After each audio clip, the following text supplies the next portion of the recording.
আলবার্স আসসালামু আলাইকুম। সবাই কেমন আছেন? আমরাও ভালো আছি আলহামদুলিল্লাহ।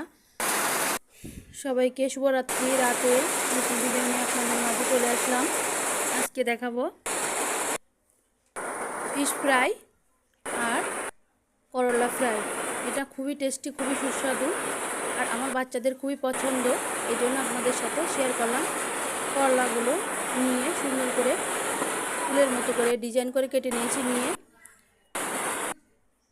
সব কিছু উপকরণ দিয়ে আদা বাটা, জিরে বাটা, রসুন বাটা, ধনিয়ার গুঁড়ো, হলুদের গুঁড়ো, ঝালের গুঁড়ো, স্বাদ মতো লবণ সব কিছু দিয়ে সুন্দর করে মেখে নিয়েছি। আর মাছগুলো সব উপকরণ দিয়ে মেখে নিয়েছি। নিয়ে এবার সবগুলো এপিট ওপিট করে সুন্দর করে ভেজে নিয়েছি। আমাদের কারেন্ট ছিল না, এই জন্য আজকে আপনাদের সাথে ভাজাটা দেখাতে পারে নাই।